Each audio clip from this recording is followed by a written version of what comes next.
सत्य बाप से स्वर्ग का वर्षा लेने के लिए मैं आत्मा भाई भाई हूँ, ये पक्का करने की, बहुत प्यार से रहने की, प्यार के सागर बाप की तरह प्यारा बनने की, बाप समान पावन बनकर बाप को पूरा पूरा फॉलो करने की, बाप के साथ वापस घर शांति धाम चलने के लिए पावन ज़रूर बनने की।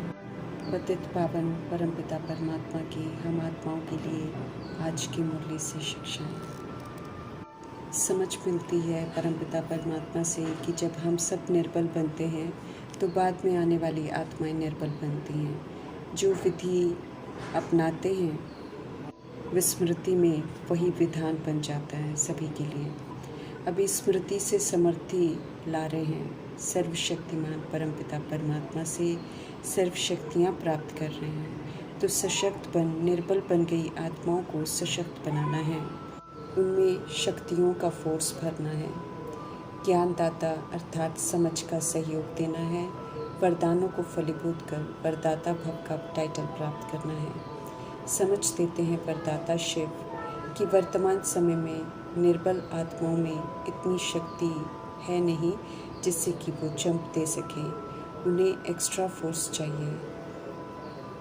इस समय विशेषताओं के सागर शिव पिता परमात्मा की पालना लेकर विशेष आत्मा बनकर स्वयं में विशेष शक्तियाँ भरकर जो कमज़ोर आत्माएं हैं उन्हें जंप दिलानी है। इस कर्तव्य के लिए ज्ञानदाता के साथ साथ अब शक्तियों के भी वरदाता बनना है। रचता का प्रभाव रचना पर पड़ता है, इसलिए वरदानी बनकर अपनी रचना को सर्व शक्तियों का वरदान देना है, अर्थात सभी को सहयोग देना है। वरदाता शिव पिता परमात्मा का कहना है कि अभी ऐसी सेवा भी बहुत ज़रूरी है। वरदान को विधिपूर्वक फलीभूत कर अपना बनाना है, साक्षी होकर अर्थात नॉलेजफुल होकर यहाँ हो रहे हर खेल को देखना है। ड्रामा में इस समय काम क्रोध लोभ मोह अहंकार का खेल चल रहा है। मैं आत्मा हूँ, शांत हूँ, साक्षी प्रभाव मुक्त हूँ, ऊपर की स्थिति में स्थित होकर सारे खेल को देखना है। ये दुनिया मेरा नाटक है। हर परिस्थिति को ऊपर से देखेंगे तो जजमेंटल नहीं बनेंगे, वकालत नहीं करेंगे, बल्कि आत्मिक रूप से देखते हुए सभी के प्रति शुभ भावना शुभकामना देते रहेंगे। किसी के भी एक्ट के प्रभाव में नहीं आना है। मालिक परमपिता परमात्मा है, मैं उनका साक्षी सेवक हूँ। इस विधि से साक्षी बनकर जीने से जीवन हल्का, शांत और आनंदमय बन जाता है। हर एक का अपना अपना पार्ट है इस नाटक में, तो साक्षी होकर देखेंगे तो प्रभाव मुक्त रहेंगे। जैसे दुनियावी नाटक हम देखते हैं वैसे ये बेहद का नाटक है। हर कोई अपना पार्ट प्ले कर रहा है। मैं आत्मा साक्षी दर्शक हूँ, शरीर नहीं हूँ। अब मुझे आत्मा का रोल प्ले करना है। अगर बॉडी का रोल प्ले करते हैं तो फिर जजमेंटल बन जाते हैं, वकालत करते हैं, लेकिन आत्मा बनकर देखेंगे तो समझेंगे, क्योंकि हम आत्माएं भी तो पार्ट बजा रहे हैं, तो दूसरे की जो भावनाएं हैं वो समझ पाएंगे और दूसरों के दुख को भी समझ पाएंगे और दुखी न होकर सबको फिर सुख का सहयोग देंगे। सभी आत्माएं इस बेहद के नाटक में अपना किरदार निभा रही हैं। शांत रहना है, साक्षी भाव के सहयोग से सुख और हल्कापन का अनुभव होगा। कोई राजा तो कोई सेवक है तो कोई व्यापारी इत्यादि है। मुझे ये याद रखना है कि मैं आत्मा हूँ, साक्षी हूँ, दर्शक हूँ और शांत स्वरूप हूँ। इस स्थिति में रहकर मुझे एक्टर्स को सहयोग देना है। इस विधि से नाटक को देखेंगे तो सेफ भी रहेंगे, उनके प्रभाव में भी नहीं आएंगे, रिएक्ट रिजेक्ट भी नहीं करेंगे और दाग भी नहीं लगेंगे, और साथ में मज़ा भी आएगा, क्योंकि हम सभी जानते हैं कि सब अपना हिसाब किताब सेटल कर रहे हैं और फिर से सब एक सूत्र में बंध जाएंगे। अपनी तरफ से हमें शुभ शुभ सहयोग सभी रूहों को देना है। हम आत्माओं को अव्यक्त इशारे मिल रहे हैं ज्वाला स्वरूप स्थिति में रहने के। ज्वाला स्वरूप स्थिति अर्थात शक्तिशाली याद की स्थिति, तपस्वी स्वरूप है ये। एक परमपिता परमात्मा से एक्यूरेसी से कनेक्टेड रहते हैं, तो शांति की किरणें और शक्ति की किरणें जो बाबा से मिलती हैं, उसका सभी आत्माओं को देने का, जो सहयोग करने का कर्तव्य है, वो निभा सकते हैं। वरदाता शिव पिता परमात्मा समझ देते हैं कि हम सभी आत्माएं महान तपस्वी आत्माएं ज्वाला रूप शक्तिशाली याद में रहें, और उसके द्वारा जो प्राप्ति होती है, वो प्राप्तियों की जो किरणें हैं, वो हम खुद भी अनुभव करें और फिर हम दूसरी सोच को भी अनुभव कराएं। स्पष्ट करते हैं कि हम आत्माओं का तपस्वी स्वरूप जो है वो देने का स्वरूप है, लेने का नहीं। जैसे सूर्य है, वो सारे विश्व को रोशनी देता है, बदले में थोड़ी कुछ लेता है, और बहुत सारी विनाशी प्राप्तियों की अनुभूति भी कराता है सभी को। बिल्कुल वैसे ही हम भी ज्ञान सूर्य शिव पिता परमात्मा से पालना ले रहे हैं। तो ज्ञान सूर्य शिव पिता परमात्मा से हम आत्माओं को जो कुछ भी मिल रहा है, तो हमें उसे दृढ़ता से एकाग्र बुद्धि होकर तपस्वी स्वरूप के द्वारा शांति की और शक्ति की किरणें जो हैं, उनको देने का सहयोग, जो हम आत्माओं की जिम्मेदारी भी है और जवाबदारी भी है, तो उस कार्य को पूर्ण करना है। ज्वाला स्वरूप स्थिति में परमपिता परमात्मा की याद होने के कारण वो याद की शक्ति से हम सुख और शांति की जो किरणें हैं, वो सभी रूहों तक पहुंचा सकते हैं। तपस्वी स्वरूप शक्तिशाली स्वरूप होते हैं, जिसमें देह का भान नहीं होता है, देह का अभिमान नहीं होता है। इसलिए इस तपस्वी स्वरूप द्वारा हम बेहद की सेवा कर सकते हैं। शांति के सागर शिव पिता परमात्मा इस समय सारी दुनिया को शांति देने का कर्तव्य कर रहे हैं। कल पहले भी अशांति की दुनिया में आकर शांति देने का कर्तव्य किया था, इसलिए उन्हें शांति देवा कहते हैं। पीस प्राइज के हकदार सिर्फ और सिर्फ शिव पिता परमात्मा हैं। शांति के स्वधर्म में स्थित होकर हमें शांति का सहयोग देना है। हमें शिव पिता परमात्मा को पूरा फॉलो करना है। ये हम आत्माओं के लिए अनिवार्य है। स्पष्ट कर रहे हैं शिव पिता परमात्मा कि उन्हें पूरा फॉलो करने के लिए बाप समान पूरा पावन बनना होगा, माशूक शिव का पूरा आशिक बनना होगा। ये भी बिल्कुल स्पष्ट कर समझाते हैं कि जो पक्के आशिक बनते हैं, माशूक पर पूरा कुर्बान जाते हैं, वफादारी का सबूत देते हैं, ज्ञान गुण शक्तियों से श्रृंगार करते हैं, उन्हें ही माशूक शिव अपने साथ लेकर जाते हैं। जो शिव पिता के साथ जाते हैं वो इज्जत से जाते हैं, बिना कोई सज़ा खाए। प्यार के सागर परमपिता परमात्मा बेशुमार प्यार लुटाते हैं। एक बूंद नहीं, कोई अनुभव करना चाहे तो उन्हें प्यार से भरपूर कर देते हैं, और जो करना चाहे ये अनुभव प्यार से भरपूर होकर औरों को प्यार देने के निमित्त बनते हैं। शिव बाबा ऐसा लायक बनाते हैं ताकि हम खुद तो उसका आनंद लें, लेकिन हम दूसरी सोच को भी उसका सहयोग दें। हम सभी निराकार आत्माएं हैं, निराकार धाम की रहने वाली हैं, निराकार शिव की संतान हैं। हमें पहचान मिलती है कि शांति के सागर शिव पिता की संतान हम भी शांत स्वरूप ही हैं। शांति तो अपनी तब खोई है जब हम सब स्वधर्म के विपरीत गए थे।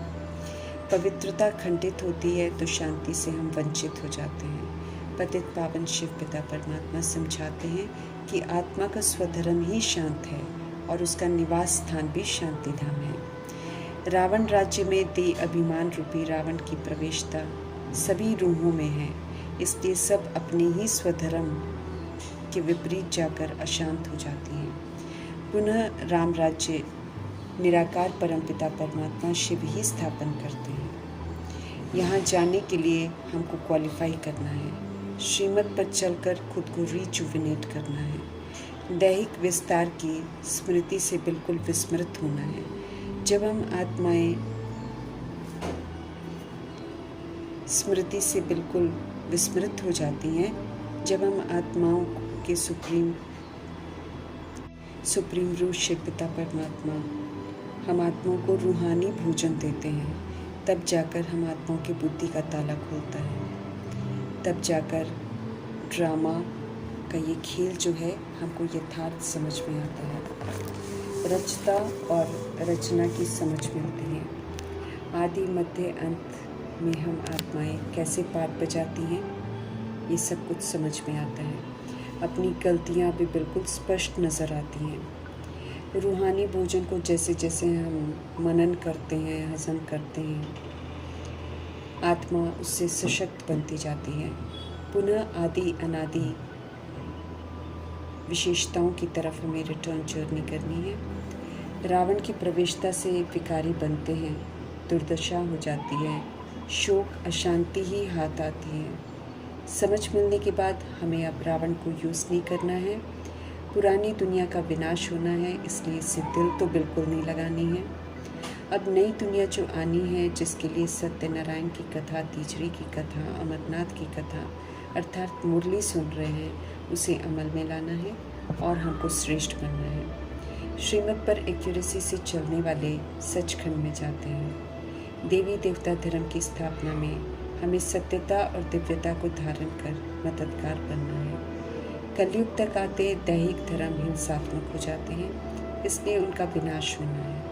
रूहें तो कोई मरती नहीं है। इस महाभारी महाभारत के युद्ध में मृत्यु तो देह भान, देह अभिमान की होती है, अत्याचार भ्रष्टाचार की होती है, पाप की, झूठे अधिकारों की होती है, झूठे नाम रूप लेबल्स की होती है, देह के विस्तार की होती है, विकारों की, दुख की, अशांति की होती है। उन सारी चीज़ों का अंत होता है जो परमधाम निवासी आत्माएं सृष्टि रूपी ड्रामा में खुद को मेहमान समझना भूलकर बनाती हैं। आधारों को हासिल करने के लिए पाप कर्म करती हैं। अधर्म का विनाश होता है। अविनाशी आत्माएं अपनी भूलों को रियलाइज़ करती हैं, देह अभिमान को भूल फिर पवित्र बनती हैं और घर वापस जाती हैं। विष्णुपुरी के लिए ईश्वरीय पढ़ाई पढ़कर हमें फ्लॉलेस बनना है। 16 कला संपूर्ण निर्विकारी, सर्वगुण संपन्न, संपूर्ण अहिंसक बनना है। मर्यादा पुरुषोत्तम बनना है। समय है शिव पिता परमात्मा से बेहद सुख का, स्वर्ग का वर्षा लेने का। हर आत्मा हकदार है, लेकिन हक क्वालिफाई करने से ही मिलता है। बुद्धि में हमारी ये सदा रहे कि हम सब सुप्रीम टीचर से इस समय पढ़ रहे हैं। ईश्वरीय पढ़ाई से सद्गति होती है। दैहिक स्मृतियों से हमें बिल्कुल विस्मृत होना है। शिव ही हमारे पिता हैं, वे ही हमारे टीचर हैं, सद्गुरु भी हैं, सर्व संबंधी भी हैं। हमें उन्हें ही याद करना है। डायरेक्ट शिव पिता से हम सब सच्चाई सुन रहे हैं। असल में हम आत्माएं अशरीरी थे। शरीर तो सृष्टि रूपी ड्रामा में आकर लेते हैं। ये ड्रामा की ड्रेस है जो हम सब बदलते आए हैं। ड्रामा पूरा हुआ, घर वापस जाने के लिए हमें फिर से अशरीरी बनना है। देह से ममत्व मिटाना है। सर्व के सद्गति दाता, सर्व को सुख शांति देने वाले, सर्व के दुखहर्ता सुखकर्ता, प्यार के सागर, प्यार से पालना कर स्वर्ग का मालिक हमको बना रहे हैं। तो उनके कहे अनुसार चलकर हमें उनसे स्वर्ग की बादशाही लेनी है। हम आत्माएं भाई भाई हैं, इसलिए आपस में आत्मिक सहयोग देते रहना है। एक दूसरे का अच्छा सोचेंगे तभी पवित्र बनेंगे। सच्चे परमपिता परमात्मा को याद कर हमें पावन बनना है। विक्रम अपने विनाश करने हैं। नए और पाप कर्म हमको नहीं करने हैं, तब हमारे सब दुख दूर हो जाएंगे। रौरव नर्क में दंत कथाएं हैं, इसलिए कोई सुनकर भी डरता नहीं है। पापों की सज़ा मिलती है, सुनकर भी सब पाप करते रहते हैं। शिव पिता परमात्मा आकर पाप और पुण्य का अंतर समझाते हैं और पाप करने की सज़ा कैसे मिलती है वो भी स्पष्ट करके बताते हैं। हमें शिव बाबा का सच्चा फॉलोअर बनना है, संपूर्ण पवित्र बनना है, पावनपन पूरा फॉलो करना है। पावन परमपिता परमात्मा से जाना है तो फिर पावन बनना ज़रूरी है। पतित समीप नहीं जा सकते हैं, और सज़ा भी खाते हैं। याद करने की प्रतिज्ञा ही एकमात्र उपाय है जिससे पावन दुनिया में हम जा सकेंगे। हेवनली गॉडफादर ही सुख घनेरे हमको देते हैं। सचखंड की बादशाही के लिए हमें संपूर्ण सच्चा बनना है। ड्रामा अनुसार दुखी बन गई आत्माओं को सुख का वर्षा देने कल्प में एक बार ही आते हैं शिव पिता परमात्मा, और ये वर्षा स्व परिवर्तन करके कमाना पड़ता है। इसलिए इस अनमोल समय में हमें सुखदाता शिव को ज़रूर फॉलो करना है। पुनः निर्विकारीपन का सबूत देकर निर्विकारी शरीर भी कमाना है। पवित्र आत्मा, पवित्र शरीर, पवित्र फर्नीचर, याद से हमें सतो प्रधान बनना है। तमो प्रधानता का पूरा त्याग करना है। सत्य बाप से सचखंड का वर्षा अगर लेना है तो मैं आत्मा भाई हूँ, ये ज़रूर पक्का करना है, क्योंकि दैहिक भिन्नता ही तो ख़त्म करनी है। दैहिक दृष्टि, दैहिक वृत्ति, दैहिक कृति जो ख़त्म करते हैं, जो आत्मा का पाठ पक्का कर लेते हैं, आत्मिक दृष्टि से देखते हैं, भेदभाव नहीं करते हैं, वही तो सर्वगुण संपन्न बनते हैं, वही तो परोपकारी बनते हैं, वही तो विश्व कल्याणकारी बनते हैं। जब तक हमारे अंदर ये आत्मा भाई की फीलिंग नहीं आती है, तब तक तो हम विश्व कल्याणकारी बन ही नहीं सकते, और जो विश्व कल्याणकारी बनता नहीं है उसको स्वर्ग का वर्षा मिलता नहीं है। इसलिए परमपिता परमात्मा खास हम आत्माओं का ध्यान खिंचवाते हैं कि हम ये पाठ पक्का ज़रूर करें कि हम आत्माएं भाई हैं। मेरी वृत्ति आत्मिक हो जाए, मेरी दृष्टि में रूहानियत आ जाए, हमारे संकल्प, बोल, कर्म जो हैं सारे कल्याणकारी हों और सारे बेहद में हों, सभी रूहों के प्रति हों। तो जब इस स्टेज तक पहुँचेंगे तब स्वर्ग के वर्षे के हकदार बनेंगे, तभी 16 कला संपूर्ण फ्लॉलेस बनेंगे। नहीं तो भेदभाव होगा तो फ्लॉलेस भी नहीं बनेंगे, फिर तो फ्लॉ रह जाएगा। फ्लॉ रहेगा तो फिर स्वर्ग का वर्षा नहीं मिलेगा। तो बाबा हमको समझ देते हैं सभी रूहों के साथ बहुत प्यार से रहना है। जैसे बाबा प्यार का सागर है, उनसे उनका संग करके, उनसे प्यार प्राप्त करके वही प्यार का सहयोग सबको देना है। रूहानी प्यार चाहिए, जिस्मानी प्यार नहीं। जिस्मानी प्यार तो बदलता रहता है, भेदभाव वाला है, स्वार्थ वाला है, लेकिन रूहानी प्यार जो है शर्त रहित प्यार होता है, निस्वार्थ प्यार होता है और सभी रूहों के लिए एक जैसा होता है। घर वापस कैसे जाना है और सुखधाम में कैसे जाना है, इसे यथार्थ समझाने वाले शिव पिता परमात्मा जी का धन्यवाद करती हूँ।